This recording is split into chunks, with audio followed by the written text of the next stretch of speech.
American privilege keeps blurring my vision. Inherited sickness. By the era of classical antiquity, the independent kingdoms of Israel and Judah were in terminal decline. As a result, the history of the Jewish people soon came to be defined by the carousel of foreign empires that took turns conquering and subsequently ruling the ancestral Hebrew homeland. First came the Assyrians, then the Babylonians, then the Persians, who ruled the Jews with a reasonably fair and light hand. Finally, in 332 BC, the Macedonian phalanxes of Alexander would steamroll the Achaemenid Empire out of existence, establishing Classical Greek as the dominant language and culture of the Near East. It is here that the Jewish people became subjects of the Greek world. When Alexander died, his massive Macedonian empire fractured into several monarchies, ruled by his closest comrades and later their descendants. The so-called Diadochi kingdoms were constantly at war with one another, and the region of Judea, being situated in the borderland between the Ptolemies of Egypt and Seleucids of Syria, became a battleground where the two Macedonian dynasties jockeyed for power and influence. Despite this, life remained fairly peaceful for the Hebrews. The Hellenistic kings generally used the same light touch the Persians had, interfering very little in the region's culture, religion, and internal politics. The Jewish people were ruled semi-autonomously by a high priest of the Judaic faith, who handled matters both religious and secular from the Great Temple of Jerusalem. In 198 BC, Antiochus III had finally expelled the Ptolemies out of Judea, putting the region firmly under the suzerainty of the Seleucid Empire. He lowered taxes and affirmed the Jewish people's freedom to live by their own faith and laws, and for now, Judea was content. Throughout world history, we often see subject peoples of a multi-ethnic empire willingly adopt the language and customs of said empire's rulers in an attempt to improve social mobility, so many Jewish peoples began to practice the Greek culture of their suzerains. This phenomenon, known as Hellenization, was perpetuated mainly by the upper strata of Jewish society, namely the wealthy priests, merchants, and aristocrats in urban Jerusalem. The Hellenization process was expedited in 175 BC, when the culturally traditionalist high priest, Ananias III, was deposed by his Philhellene brother Joshua, better known by his Greek name Jason. Jason would go on to wield his power as high priest to begin transforming Jerusalem into a classically Greek city by building a gymnasium and an ephebium, essentially community centers for Greek education and learning. He also sent Jewish athletes to compete in a mimicry of the Olympic Games hosted by the king in Tyre. There he offered a sacrificial tribute to the Greek demigod Hercules, to whom the games were dedicated. Perhaps his most radical policy was to allow non-Jews in Jerusalem to set idols of their gods within the Holy Temple itself.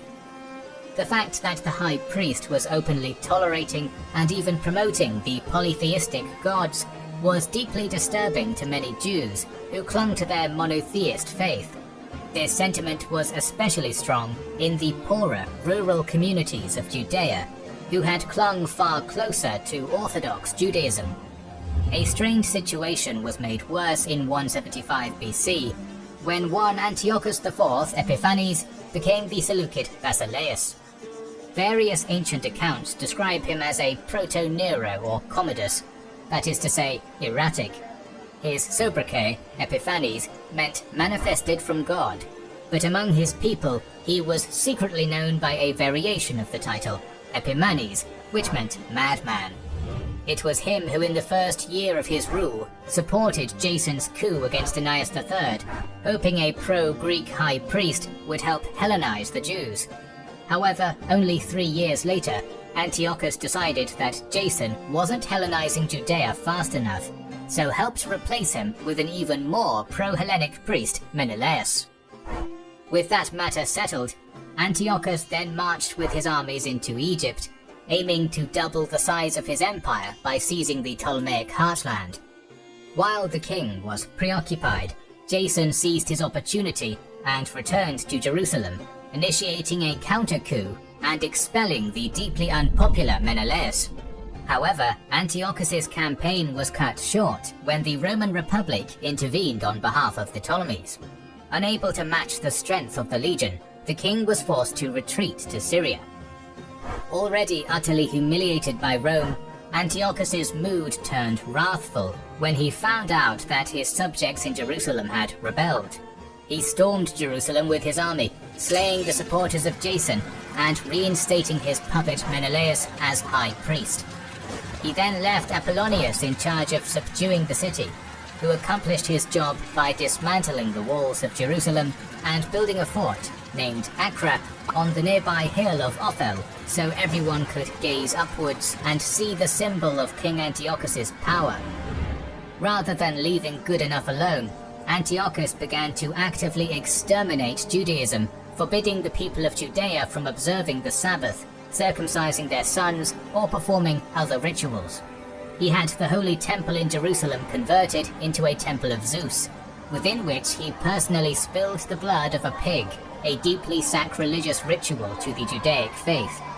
The king declared that the Jewish people should begin worshipping the Greek gods. Hellenized Jews accepted these changes, but many others did not, resolving instead to fight. It is here that the Maccabees enter our story.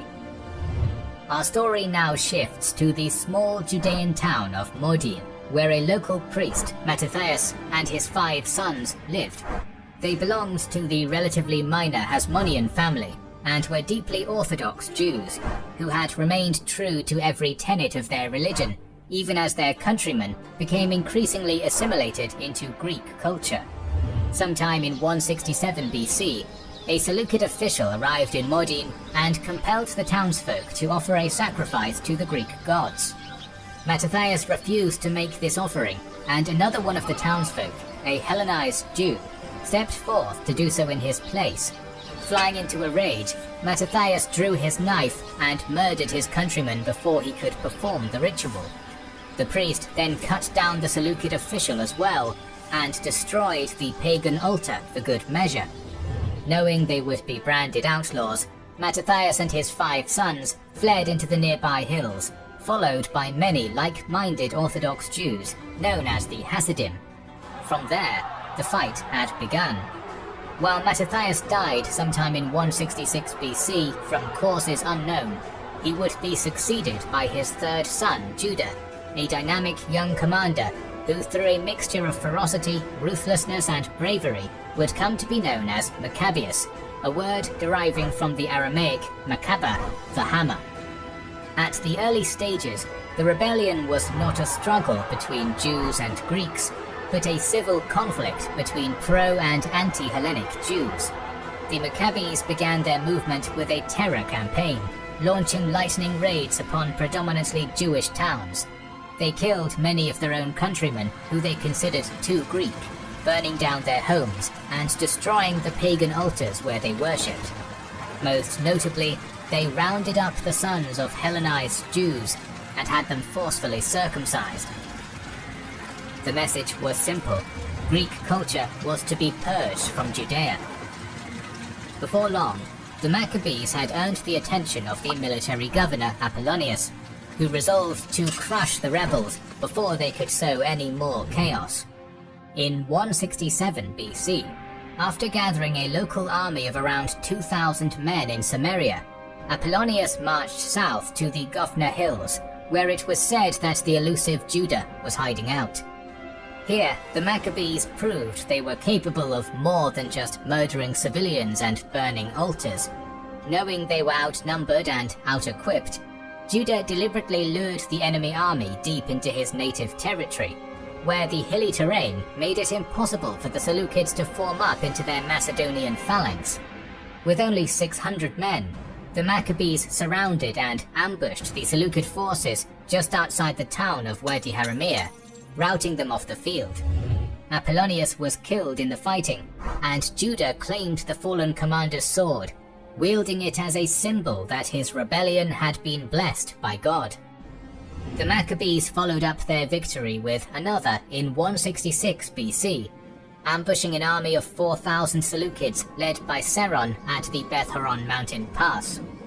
These two victories would set the theme for much of the revolt, in which smaller, poorly armed contingents of Maccabean warriors would utilize terrain-based guerrilla warfare to consistently outwit the well-armed Seleucid armies that outnumbered them greatly.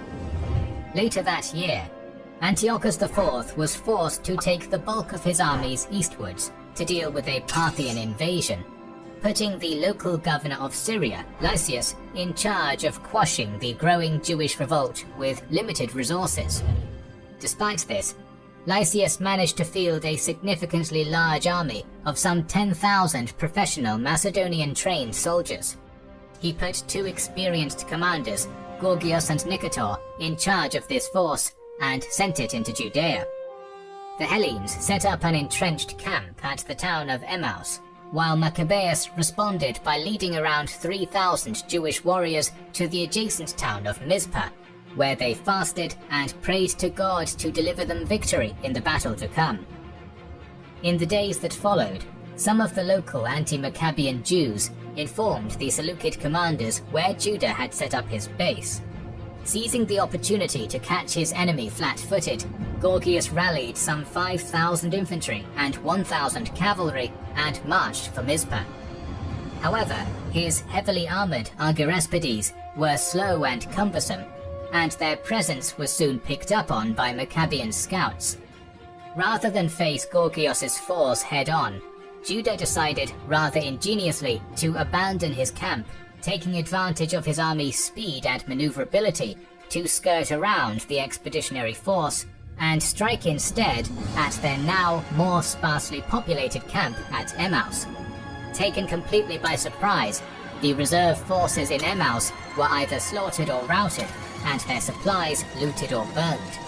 After failing to find any rebels in Mizpah or the surrounding hinterlands, Gorgias returned to his camp, only to find it aflame. Seeing this, the morale of his army was crushed and they fled for the coast. Reeling from yet another decisive defeat, the high priest Menelaus in Jerusalem, with the support of Lysias, attempted to bring Judah and his cohorts to the bargaining table, offering to repeal some of the more egregious anti-Judaism laws of Antiochus. However, these negotiations failed, for the Maccabees would accept nothing less than the total eradication of Hellenization in Judea. By 164 BC, Governor Lysias had taken it upon himself to assemble and lead an army of some 20,000 men in Antioch, leading them south through Idumea and the valleys east of Gaza to a town called Beth Zur, where he encamped his army in the local fortified citadel, hoping to strike at the Maccabees' southern flank. By this point, Judah Maccabeus had some 10,000 men under his command, his numbers having swelled as the reputation of his victories grew.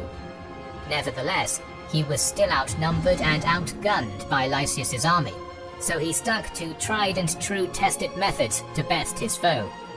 Historical sources are vague on how the Battle of Beth Zur played out, but it seems evident that the Maccabees spent the next few months harassing the Seleucids through hit-and-run tactics, striking at foraging parties, patrols, and any platoon of Syrian Greeks unfortunate enough to be caught outside the town's citadel.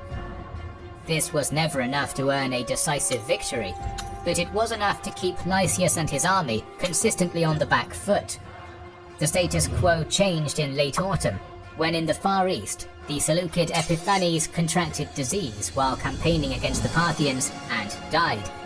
The monarch's death meant that his son, the 10-year-old Antiochus V, was now Basileus of the Seleucid Empire, and there would be no small amount of courtiers willing to influence the young boy for personal gain. Suddenly, Lysias's priorities had shifted, and he was compelled to return to Antioch to secure control of the infant king in order to keep his power and influence in the royal court, which meant that the campaign in Judea was over. Due to his persistence, cunning, and some plain old luck, Judea Maccabeus was victorious once more. With his victory at Beth Zur, he was able to march his army more or less unopposed to Jerusalem, which, ironically, he was able to stride right into because the Seleucid governor Apollonius had destroyed its city walls a few years earlier. Following this, the Hellenized and other Seleucid loyalists retreated to Acre. Now firmly in control of the holy city, the Hammer of Judea entered the temple, destroying the altar to Zeus and the idols that had been erected during the reigns of Jason and Menelaus. His youngest brother, Jonathan Apphus, was installed as the new high priest of Judea. Among the sacred objects to be restored was the menorah, a golden candelabrum whose 7 branches represented knowledge and creation. It was supposed to be kept burning every night, but its light had been extinguished during the persecutions. However, the temple had been so thoroughly pillaged that there was only enough oil to keep the candles of the menorah burning for 1 night. Despite this, once lit, the candles burned bright and true for 8 full days. This supposed miracle of God is the cornerstone of Hanukkah, and to this day, when Jewish communities around the world light 8 candles on their menorahs, they commemorate each day the light burned for Judea Maccabeus and his freedom fighters. Jerusalem may have been taken, but the war was far from over. Seeking to keep his momentum, Judea besieged Acre in early 162 BC. He expected that Lysias, still locking horns with his political rivals in Antioch, would not bother sending a force to relieve the siege. He was wrong, and in a surprise to everyone, Lysias left Antioch with an army of some 50,000 infantry, 500 cavalry, and at least 30 war elephants. Maccabeus had a respectable 20,000 warriors loyal to him, so upon hearing this news, he broke the siege of Acre and marched southwards, meeting his foe on the hills outside of the town of Beth Zachariah. Confident in his numbers, and expecting the Greeks to be wizened to his guerrilla warfare tactics by now, Judah opted to, for once, match the Seleucid army in a pitched battle. This was a dire mistake.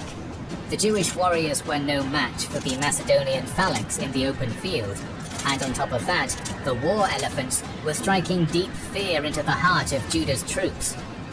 In an attempt to inspire bravery in his men, the younger brother of Judah, Elizur-Haran, charged right into the Seleucid front lines, diving under the lumbering legs of an approaching elephant and stabbing into its soft underbelly.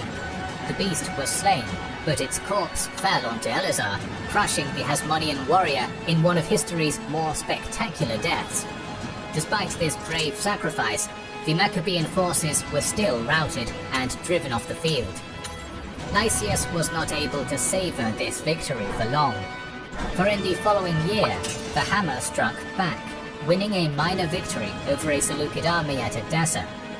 This was not a crushing blow to the Seleucids, but once more, Lysias had to return to Antioch to deal with his rivals.